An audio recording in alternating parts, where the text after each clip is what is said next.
हाँ जी। कैसे हो आप सब लोग? उम्मीद है आप सब लोग बहुत अच्छे होंगे। आज के इस सेशन में हम समझेंगे एक्सेल पे एक बेसिक एलबीओ मॉडल बना के। मैं बोल रहा हूँ बेसिक मतलब बहुत ही बेसिक। ठीक है, इतना बेसिक कि बेसिक भी शर्मा जाए। ठीक है। द रीजन इज कि आपको ये पता होना चाहिए प्रैक्टिकली कि मैं आगे क्या करने वाला हूँ एडवांस में। मैंने आपको प्रॉमिस किया है कि मैं यहाँ पर आपको बेसिक से लेकर स्क्रैच से एडवांस पे लेके जाऊंगा। तो इस पर्टिकुलर सेशन में हम एक बेसिक एलबीओ मॉडलिंग करके देखते हैं कि एक्चुअल में मैं क्या जानना चाह रहा हूं। ठीक है, चलिए लेट्स स्टार्ट। फटाफट शुरू करते हैं बिना किसी देरी के। मैंने आपको पहले ही बता रखा है कि मैं फाइनेंशियल मॉडलिंग के सारे कन्वेंशंस इस पर्टिकुलर वीडियो में फॉलो करने वाला हूँ, इस पर्टिकुलर सीरीज में फॉलो करने वाला हूँ। अगर आपने फाइनेंशियल मॉडलिंग सीरीज अभी तक नहीं देखी तो फटाफट जाके देख लो। ठीक है। क्योंकि मैं यहाँ पर बार बार वो चीज़ नहीं बताऊंगा कि क्या करना है, मतलब जो बेसिक है एटलीस्ट फर्स्ट 4-5 सेशंस तो आपको देखने पड़ेंगे अगर आपको एकदम टॉप नॉच क्वालिटी का रिपोर्टिंग बनाना है तो। ठीक है, चलिए क्या करेंगे सबसे पहले। ऑल्ट, अरे ये तो पुराना है, ये तो डीसीएफ मॉडल है। चलो इधर ध्यान देना। ऑल्ट डब्ल्यू वी और जी, इससे मैंने ग्रिड लाइन गायब कर दी। ग्रिड लाइन के साथ नूब्स काम करते हैं, we are pros, we don't work with grid lines. ठीक है। इसके अलावा कॉलम नंबर ए में गया, कंट्रोल स्पेस मैंने दबाया तो पूरा का पूरा कॉलम सिलेक्ट हुआ। Alt H O W 1.15 done. यहां पर मैं गया, अब मैं क्या करता हूँ किसी दूसरी स्प्रेडशीट से मैं इसको पेस्ट कर देता हूँ। ठीक है यार, आपका ही भाई है, इतना तो करने दो। चलिए इसको बंद कर देते हैं ये वाली स्प्रेडशीट को। यस, इधर ध्यान दीजिए क्या कर रहे हैं हम। मिनी एलबीओ, एक मिनी एलबीओ भी नहीं बोल सकते हैं इसको, बेसिक मिनी एलबीओ मॉडल। ठीक है। अपन पहले एग्जांपल लेते हैं बाइंग अ हाउस कि यार मैं घर खरीद रहा हूं और मुझे उसमें एलबीओ लगाना है। तो मैं कैसे उसको आगे बढ़ाऊंगा, अपन वो चीज़ पहले सबसे पहले समझते हैं। मैं इसको 6 पे लाके छोड़ देता हूं। चलिए इधर ध्यान दीजिए। मान लो कि जो घर आपने खरीदा है, जो भी आपने घर खरीदा है, परचेज प्राइस ऑफ हाउस। ठीक है, समझ लो ऐसा, मान लो ऐसा कि आपने जो घर खरीदा है दैट इज अप्रोक्सीमेटली, इधर, एंड इसको अपन कर देते हैं कि ये आपने से for example 1 crore 20 lakh rupees में you have bought a house. अब इसको मैं करेंसी में कन्वर्ट कर देता हूँ, कंट्रोल 1, करेंसी, और यहाँ से आप आईएनआर ढूंढ लेना, मिल जाएगा आपको। डेसिमल मेरे को एक प्लेस पे भी नहीं चाहिए इसमें बिकॉज इतना बड़ा फिगर है। ठीक है, 1 करोड़ 20 लाख रुपए में मैंने एक घर खरीदा है, समझ रहे हो आप। इसके अंदर आपने डाउन पेमेंट जो किया है, ठीक है, वो डाउन पेमेंट से फॉर एग्जांपल आपने किया है क्लोज टू 20%। ठीक है, मैं एक एग्जांपल ले रहा हूँ ऐसे ही। तो हमने 24 लाख रुपए का डाउन पेमेंट कर दिया, तो डेट कितना आया। अब देखो ये दोनों फिगर मैंने हार्ड कोड करें, हार्ड कोड करें तो मेरे को इनका टेक्स्ट चेंज करना है। मैं मोर कलर्स में जाऊंगा और यहाँ से ये वाला टेक्स्ट में ले लूंगा। ओके, ठीक है। How much is the debt component, 1 crore 20 lakh का घर था, 24 लाख खुद के लगाए, तो जो बचा हुआ 96 लैक्स है, that is nothing but the debt. Control 1 करा, हाथों हाथ फॉर्मेटिंग संभालते जाओ, ऊपर ठक ठक। ये सब मैंने सिखाया हुआ है फाइनेंशियल मॉडलिंग सीरीज में, आप लोग प्लीज उसको अच्छे से देखिएगा। ठीक है। अब ऐसा मान लो आप कि जो एनुअल प्रिंसिपल रीपेमेंट है, ठीक है, जो प्रिंसिपल मैं वापस करूंगा इस 96 लैक्स की डेट पे, ठीक है, साल भर में, दैट इज से फॉर एग्जाम्पल, इसको मैं कॉपी कर लेता हूं यहाँ पर ताकि फॉर्मेटिंग सेम रहे। I just want the formatting to be very proper. तो उसको मान लो आप कि मैं डिवाइड बाई 20 कर दो, तो मैं क्लोज टू 20 लाख रुपीस मैं हर साल पे करूँगा। इसके ऊपर। ठीक है, मैंने ऐसा मान लिया अभी। अब समझिए हम क्या करना चाह रहे हैं।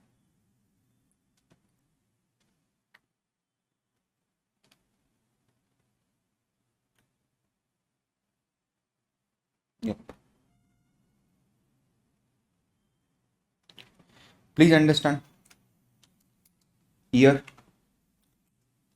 दिखेगा नहीं आपको क्योंकि फॉन्ट अभी ऑल्ट HFC डन। ईयर लिखा है अपन ने नॉर्मल। यहां पर मैं जो बोलता हूं, सुनना मेरी बात, क्या डाउन पेमेंट को मैं इक्विटी बोल सकता हूं? क्या इक्विटी मतलब मालिक का पैसा कितना लगा हुआ है घर में, तो उसको इक्विटी बोलते हैं। ठीक है, कि इक्विटी कितने की है, समझिए। और यहां पर डेट कितने का है ये समझ में आ रहा है, और टोटल वैल्यू कितने की है, और लास्ट में ग्रोथ इन वैल्यू। समझिए इधर, ये वाला जो फर्स्ट कॉलम होता है उसका अलाइनमेंट लेफ्ट रहेगा, बाकी सबका अलाइनमेंट राइट हैंड साइड पे रहेगा। ठीक है, आई होप ये समझ में आ रहा होगा आप लोगों को। एंड मैं इसको बड़ा कर दूंगा तो एकदम क्लियर हो जाएगा आप लोगों को। ठीक है, थोड़ा सा मेरे को फॉर्मेटिंग संभालने दो यार, अच्छा नहीं लगता। चलिए ठीक है, अब फटाफट एक लाइन छोड़ देंगे यहाँ से, इसको 5 पे ले जाके छोड़ देते हैं, इधर आ जाते हैं सीधे। एंड 0 1 2 3 4 3 4 5। क्या मैं ऐसे लिखूं क्या? बिल्कुल भी नहीं, this is the wrong way. मैंने क्या बोला, हार्ड कोडिंग जितनी कम से कम होगी उतना बेटर है। ठीक है, +1। Is it absolutely fine now with you? ना, ओके। चलिए इसको मैं लेफ्ट अलाइन कर देता हूँ, थोड़ा सा छोटा कर देता हूँ। बड़ा कर लो छोटा कर लो, अभी क्या फर्क पड़ता है। चलिए इधर ध्यान दीजिए, अब देखना इधर बॉस। मेरा फर्स्ट 0 ईयर में आज के दिन एज ऑफ टुडे मेरा इक्विटी कितना लगा हुआ है बिजनेस में, मतलब घर में? तो 24 लाख रुपए तो मैंने लगा रखा है। डेट आपने आज के दिन में कितना ले रखा है? तो आपने आज के दिन में जो डेट ले रखा है वो 96 लाख रुपीज ले रखा है। तो आज के दिन इसकी टोटल वैल्यू क्या है? This plus this. I hope ये समझ में आ रहा होगा अभी तक सबको। फिर मैं एक अजम्पशन यहां पर ले रहा हूं, मैं फिर बता रहा हूं यहां पर थोड़े अजम्पशंस के खेल ज्यादा हैं। यूजुअली मेरे को पसंद नहीं है अजम्पशंस लेना बहुत ज्यादा, बट फिर भी मैं आपको बता रहा हूं। से फॉर एग्जाम्पल कि शुरुआत में जो मेरा डेट है, शुरुआत में जो मेरा डेट है एक्चुअल, या जो मेरी टोटल वैल्यू है घर की, वो 7% से ग्रो करेगी। ठीक है, शुरुआत के 3 साल 7% से ग्रो करेगी, फिर 4% से ग्रो करेगी। ठीक है, समझ रहे हो आप? मैंने अभी ऐसा मान लिया है, और मैं इसमें Alt+H 0 से 1 डेसिमल ऐड कर देता हूं। Now please understand. अब देखना, क्या डेट हर साल 20 लाख रुपए से कम हो रहा है क्या? समझ रहे हो आप? तो डेट को मैं क्या करूं, हर साल 20 लाख से कम करना है। देखना, समझना बहुत आसान है। डेट हर साल 20 लाख से कम हो रहा है, तो दिस मतलब लास्ट ईयर कितना आउटस्टैंडिंग था? -20 लाख। और 20 लाख मेरे को कांस्टेंट रखना है वो नंबर, तो मैं उसको फ्रीज करूंगा, सेल को एंकर करूंगा सेल को। ये भी मैंने फाइनेंशियल मॉडलिंग में बताया है। एंकर करने के लिए मैं F4 प्रेस करूंगा और ओके कर दूंगा। तो अगले साल वो 76 लाख हो गया डेट, और मैं यहां पर ये कर दूंगा। ठीक है, इसको 20 मतलब आप इसको 18 लाख ले लेते हैं, खत्म नहीं होगा वो। ठीक है, लास्ट में 6 लाख बचा है वो। समझ में आ रहा है आपको? क्योंकि मैंने ऐसे एग्जाम्पल लिया आपके लिए, that's it. Now please understand, इधर ध्यान दीजिए। अब टोटल वैल्यू जो है वो इतने से ग्रो हो रही है हर साल। तो इतने से अगर ग्रो हो रही है तो मैं क्या करूंगा, लास्ट ईयर कितनी वैल्यू थी और उस पर कितना ग्रो हुआ। समझना, लास्ट ईयर पर कितना ग्रो होगा ना, तो मैं ब्रैकेट लगा के 1+ लिखूंगा।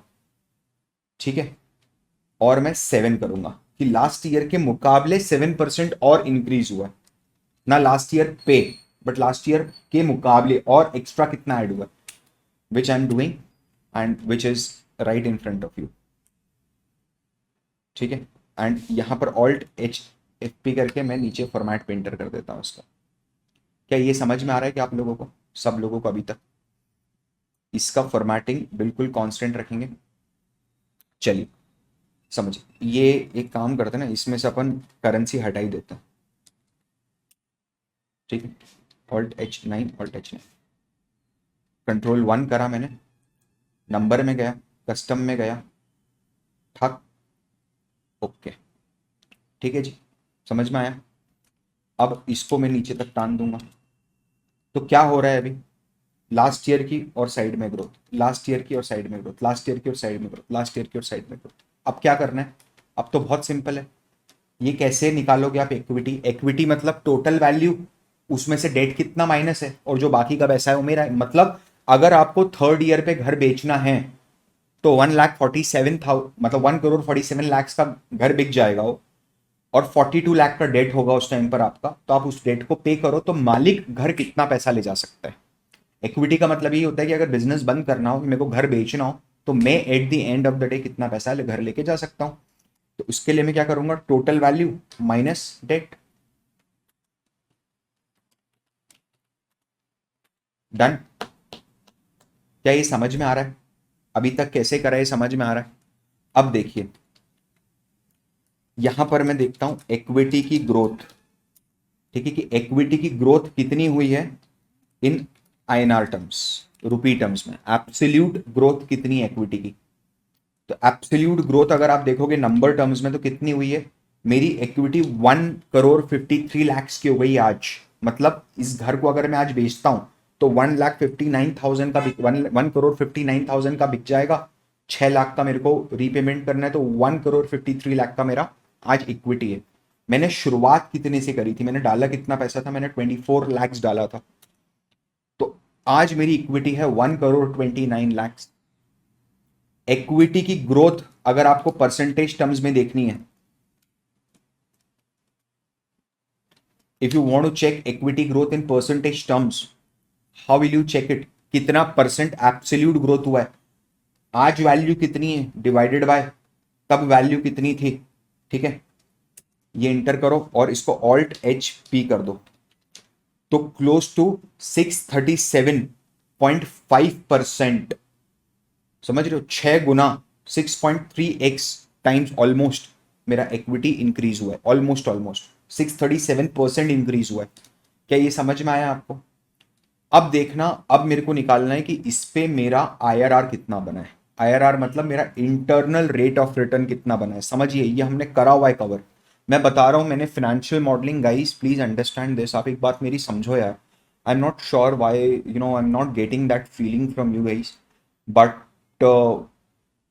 यू नो आप एक बात ये समझो कि मैंने जो फाइनेंशियल मॉडलिंग समझाया है ना आपको यूट्यूब पे, वो मैंने इतना डेप्थ में बताया है आपको, उसमें इतने सारे कंसेप्ट कवर करें कि आपको, मतलब 90% आपको कहीं और जाने की जरूरत नहीं। If you want to learn the basics of financial modelling, definitely advanced है तो आप AVFM प्रोग्राम ज्वाइन कर सकते हो, अपना लिंक डिस्क्रिप्शन में, दैट्स नॉट एन इशू। मैं एडवर्टीजमेंट नहीं कर रहा हूँ, जनरली बता रहा हूँ, ठीक है। अच्छा एक चीज और है, before we move on please यार, I just need your support. अभी क्या हुआ था recently, my LinkedIn account got freezed, ठीक है, फॉर गुड 1 वीक, और काफ़ी मगजमारी हुई उनके साथ, मैंने आईडीज वाईडी सबमिट करे, I have to prove them that I am original person. मैंने मेरा यूट्यूब चैनल भी सबमिट किया कि हाँ भाई मैं हूँ एक्चुअल में, and I am teaching a lot of students and all these things.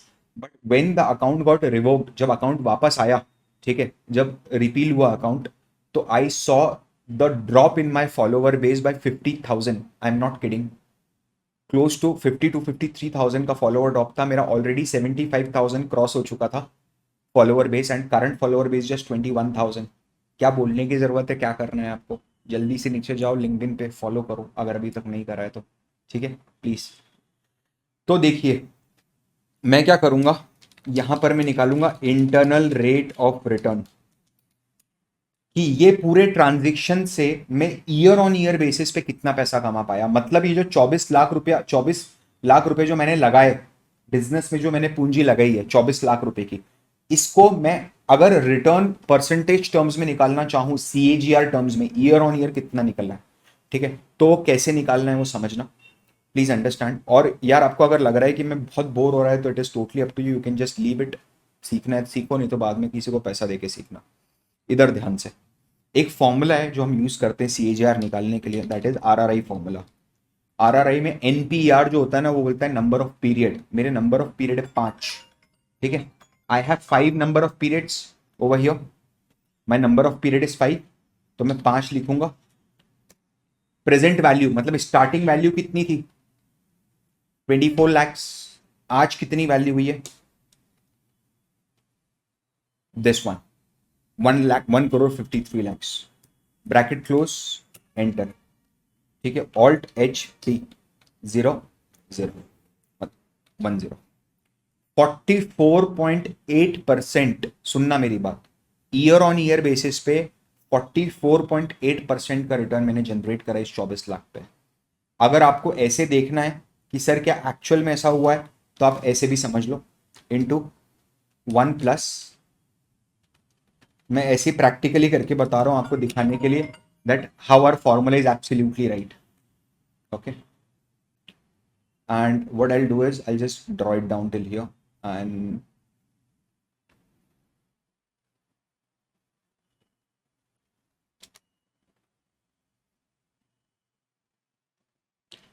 आप यहाँ देखो 5th ईयर तक आते आते 1,53,000 का वैल्यू हो गया है उसका, ठीक है ना, प्लीज। और मेरा कैश ऑन कैश रिटर्न कितना रहा, अगर मान लो मैं आज यहां से एग्जिट कर जाता हूं, सुनिए मेरी बात, अगर मैं इस लेवल पर आके एग्जिट कर जाता हूं तो मेरा कैश ऑन कैश रिटर्न कितना होगा, ये मेरे को समझना है, ठीक है। कैश ऑन कैश रिटर्न, अब देखना ध्यान से प्लीज, ये थोड़ा समझना। मैं अगर आज इसको बेचा तो मेरे को पैसा कितना मिलेगा, 1 करोड़ 59 लाख। इसमें से मेरे को आज रीपेमेंट कितना करना है, 6 लाख रुपए का तो डेट देना है, ठीक है। जो मैंने इनिशियली लगाया था वो कितना लगाया था, 24 लाख रुपए। तो मेरा कैश ऑन कैश रिटर्न कितना हुआ है, एग्जैक्टली जितनी मेरी ग्रोथ हुई है इसकी। अगर आपको इसको एक्स टर्म्स में निकालना है तो आप एक्स टर्म्स में कैसे निकाल सकते हो, दिस डिवाइडेड बाय दिस। क्या समझ में आ रहा है आपको, और इसको एक्स कर देंगे, मतलब 5 डिवाइडेड बाय, ये करा अपन ने, Alt+H 0, Alt+H एक ही बार करते हैं और Ctrl+1 करते हैं, इस डब्बे को सिलेक्ट करके Ctrl+1 करते हैं, कस्टम में जाते हैं, यहां पर जाते हैं और डबल कोट में एक्स कर देते हैं। क्या समझ में आया आपको अभी तक, ये कैसे करना है। Ctrl+B करा मैंने, और मैंने क्या करा, Ctrl+1 करके I have just put a border across all these 4 boxes। समझिए, यहां पर यही एक छोटा LBO होता है जिसके थ्रू हम एनालाइज करते हैं, बट ये बहुत रद्दी और बहुत बेसिक है, मतलब रद्दी तो नहीं है लेकिन बहुत बेसिक है। लेकिन आपको मैं समझाना चाह रहा हूं कि मेरा एंड गोल क्या है आफ्टर दिस सीरीज, कि मैं किसी कंपनी पे ये चीज करके बताऊं, ठीक है। तो मैं अब है ना एक काम करता हूं, ये जो चीज मैंने रिपीट करी है इसको हम एक कंपनी के ने मर्जर एक्विजिशन करा है LBO के थ्रू, उसको लेके आगे रिपीट करने की कोशिश करते हैं। हाँ जी, तो अब अपन समझते हैं कि अगर एक मर्जर एक्विजिशन ट्रांजेक्शन होता तो कैसे होता है। मैंने क्या करा है, इसी शीट को अभी फिलहाल के लिए कॉपी किया है ताकि मेरे को फॉर्मेटिंग फिर से ना करना पड़े, ठीक है। मैं क्या करना चाह रहा हूँ वो समझिए। से फॉर एग्जाम्पल कंपनी जो है उसको मैं बोलता हूँ टारगेट कंपनी। जिस कंपनी को जिस कंपनी को एक प्राइवेट इक्विटी फर्म टारगेट कर रही है, उस कंपनी का एबिडा कितना है, और टारगेट कंपनी का एबिडा इज 75 लाख, से फॉर एग्जाम्पल 75 लाख रुपए, ऐसा मैं मान लेता हूँ, ठीक है। तो ईवी बाय एबिडा मल्टीपल, ठीक है, या ईवी बाय एबिडा ही लिखो, बस मल्टीपल भी लिखने की जरूरत नहीं। ईवी बाय एबिडा कितने का है, या परचेज मल्टीपल कितने का है, ऐसा भी बोल सकते हो आप इसको। मैं इसको बोल देता हूँ परचेज मल्टीपल। आप लोगों ने शार्क टैंक में सुना होगा, इतना टाइम्स ऑफ सेल, इतना मल्टीपल दिया है मैंने आपको वैल्यू का, वही सब चीज़ है, ठीक है। तो say for example it is 6.0, ठीक है। अब इसको मेरे को चेंज करना है, Ctrl+1 करा, नंबर में गए, इसको मैं कस्टम करूंगा, एंड सबसे टॉप पे आ जाता हूँ, हटा देता हूँ और मैं ये वाला लेता हूँ, दिस वन विथ 2 डेसिमल, और यहाँ डबल कोट करके एक्स लिख देता हूँ। ठीक है, 6x है। तो समझना, अब समझना, आज जो कंपनी है जिसको एक प्राइवेट इक्विटी फर्म एक्वायर करना चाहती है, उसका एबिडा है 75 लाख। ये डिसाइड करा पीई फर्म ने कि हम इसको एबिडा के 6 गुना पे एक्वायर करेंगे। मतलब इसको खरीदने की जो मेरी प्राइस होगी, ठीक है, that is nothing but 6 times of what the current EBITDA of the company is. Usually आप देखोगे एमएनए ट्रांजेक्शन ऐसे ही होता है, in most of the cases MNA transaction ऐसे ही होता है। ठीक है, तो अभी मैं इसको क्या करूंगा, यहां लिखता हूं मैं परचेज प्राइस।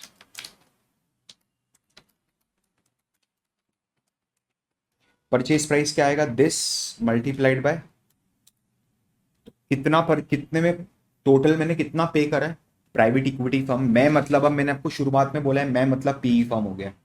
ठीक है, तो मैंने कितना पैसा पे किया है, 4.5 करोड़ रुपए। ठीक है, अब देखना अब इस 4.5 करोड़ रुपए में क्या खेल हो रहा है, वो समझने की कोशिश करना। 4.5 करोड़ रुपए में इक्विटी और डेट, ये दो कंपोनेंट इंक्लूडेड है।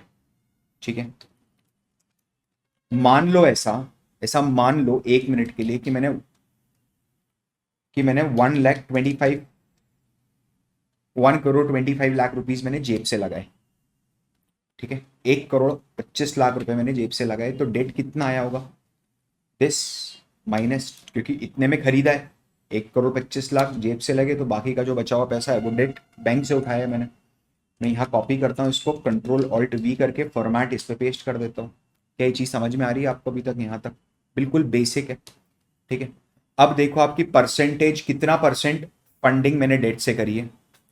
ठीक है, मेरा जो डेट कैपिटल रेशियो है, अगर आपको निकालना है, तो ये डेट है, तो मैं डिवाइड करूंगा टोटल कैपिटल से, मतलब टोटल मेरी वैल्यू कितनी है।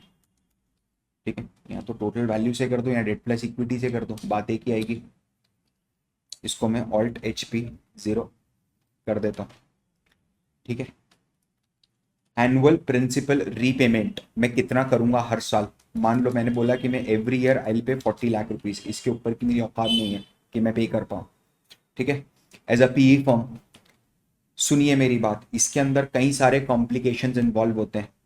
जैसे कई सारे कॉम्प्लिकेशन इन्वॉल्व होने का मतलब ये है कि अगर फर्म की ग्रोथ बहुत ज़्यादा नहीं है जिसको मैं एक्वायर कर रहा हूँ, तो आई वांट कि जो डेट है उसका टेनोर लॉन्ग टर्म का हो, ताकि मेरी जो कंपलसरी डेट ऑब्लिगेशन होती है, मतलब जो मेरा प्रिंसिपल रीपेमेंट ईच ईयर होता है, वो कम हो। समझ में आ रहा है। लेकिन उसके अगेंस्ट में मैं कोई ऐसा बिजनेस एक्वायर कर रहा हूँ जिसमें हाई ग्रोथ है, तो I will take the short term debt, क्योंकि बिजनेस इतना केपेबल है कि बिजनेस कैश जनरेट करके, इतना कैश मेरे को जनरेट करे कि I will able to repay the debt very smoothly. ठीक है, अब देखना, अब डायनेमिक्स थोड़े बदलेंगे यहां पर। ठीक है, यहां पर मैं लिखता हूं एबिडा। ठीक है, और यहां पर मैं लिखता हूं एबिडा ग्रोथ। ठीक है, इधर अपन लिख देते हैं मल्टीपल, कि आज किस मल्टीपल पे चल रहा है। ठीक है, यहां पर मैं लिख देता हूं एंटरप्राइज वैल्यू, कि अब मेरी वैल्यू कितनी है, और मैं इसमें 2 कॉलम और टान देता हूं। ये 2 कॉलम मैंने टान दिए, तो ई को मैंने एंटरप्राइज वैल्यू बोला। ठीक है, ये है मेरा डेट और ये है मेरी इक्विटी वैल्यू। बहुत आसान मॉडल है वैसे ये, पता है, मतलब इतना डिफिकल्ट, क्योंकि ये तो बेसिक ही है, मैंने बताया था आपको। चलिए, फॉर्मेटिंग जरूरी है भाई। ईयर 0 पे मेरा एबिटा क्या है,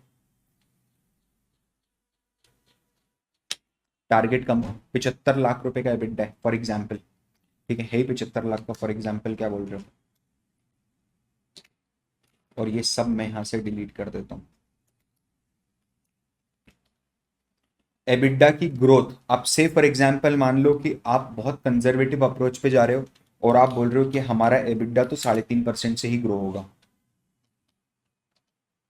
ठीक है, हमारा एबिडा तो 3.5% से ही ग्रो होगा। मैं फिर बता रहा हूँ, ये मैंने बहुत ही कंजर्वेटिव अप्रोच ले ली अभी, आपको मेरे को कैलकुलेशन सिखाना है। हम सब सीखेंगे, छोटे छोटे पैरामीटर पे लंबी बात करेंगे, और बाद में मैं जाके इसको मान लो 3% से ग्रो कराता हूँ फॉर एवर, कि अब फ्यूचर में ये 3% से ग्रो करेगा।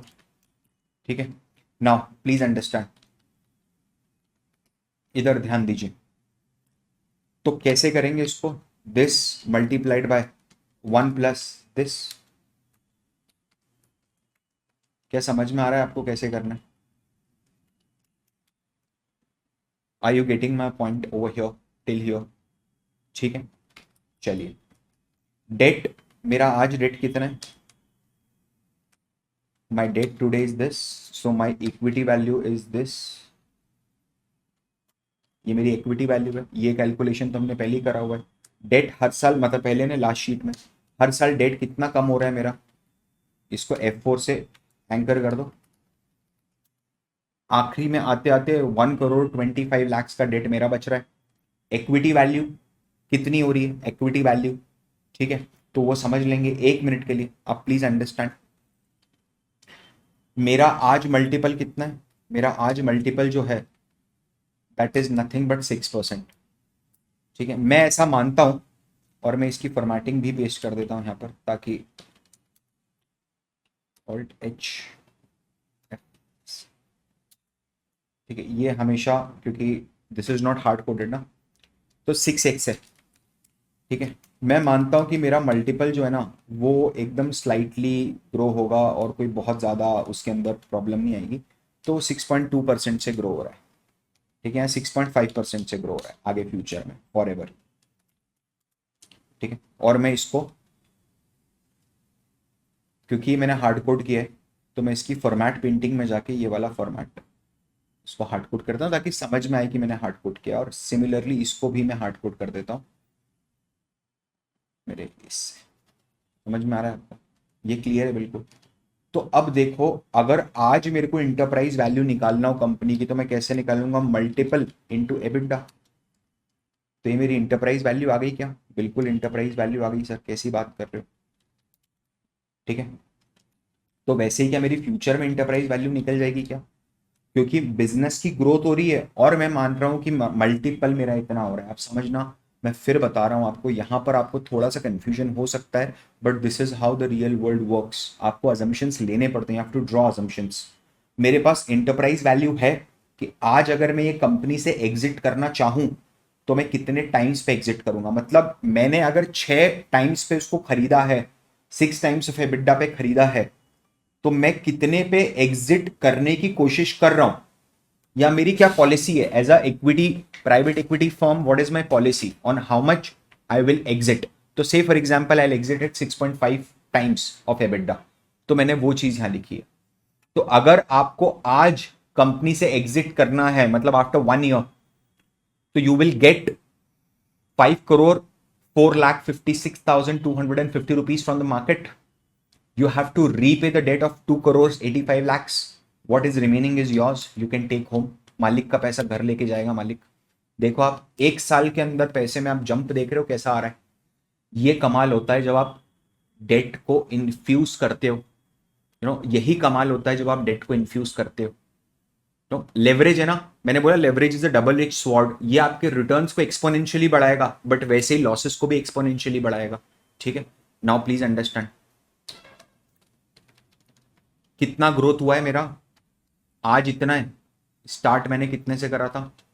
This is my growth. अगर आपको एक्चुअल इक्विटी की ग्रोथ देखनी है, तो ये देखो कितना परसेंट ग्रोथ अगर हुआ है, तो it is 358 times equity grow करें, और वो भी मैंने कंजर्वेटिव अजम्पशंस लिए। अरे इंडिया है, इंडिया में बेसिक जो ग्रोथ होती है वो इन्फ्लेशन से ज्यादा ही होती है किसी भी कंपनी की। समझ रहे हो? और प्राइवेट इक्विटी क्या करते हैं समझना, वो डिस्ट्रेस कंपनीज खरीदते हैं, ऐसी कंपनीज खरीदते हैं जो उनको सस्ते दाम पे मिलती हैं, बिजनेस में पार्टिसिपेट करते हैं और बिजनेस को टर्न अराउंड कर देते हैं। क्या समझ में आ रहा है? बिजनेस में पार्टिसिपेट करके बिजनेस को टर्न अराउंड कर देते हैं। चलिए अब आगे बढ़िए।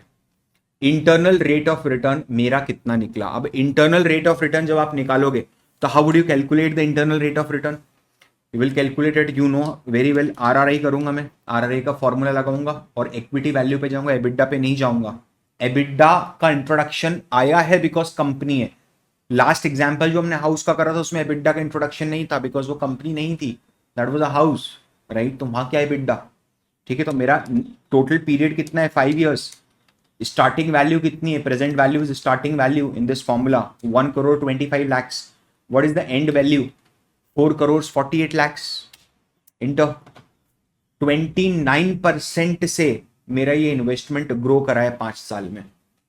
Every year 29% year on year मुझे ये मिला है, and my 1 crore 25 lakh become 4 crores 48 lakhs। क्या ये चीज समझ में आ रही है आपको? क्या ये चीज सबको समझ में आ रही है क्या? बहुत अच्छे से, because this is something which I want each and every one of you to understand. और यार एक चीज समझना कि मतलब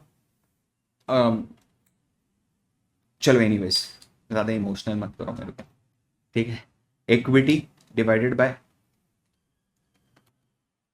3.6x का रिटर्न मैंने जनरेट करा है कैश ऑन कैश बेसिस पे, cash on cash return generate करा है। अब देखना, अब मैं आपको समझाना चाह रहा हूं कि ये तो बहुत बेसिक मॉडल था जो हमने देखा। अब हम इसमें कैसे आगे बढ़ेंगे पता है? ये जो डेट होती है ना, ये डेट के भी क्या डिफरेंट तरीके के डेट्स होते हैं क्या, सीनियोरिटी के हिसाब से? Because LBO is predominantly a US concept, came from US, तो डिफरेंट सीनियोरिटी लेवल्स होती हैं, ठीक है? इसका जो एग्जिट एनालिसिस है कि मैं कितने पे एग्जिट लूंगा, ये जो वैल्यू आ रही है मेरी, ये वाली वैल्यू, ये मल्टीपल, आप अगर इसको 10x दे देते हो कि कंपनी ने 10x पे एग्जिट कर गया, तो देखो आप आईआरआर क्या आ रहा है। इमीडिएटली आईआरआर में 43% का जब है 6 गुना हो गया आपका रिटर्न, ठीक है?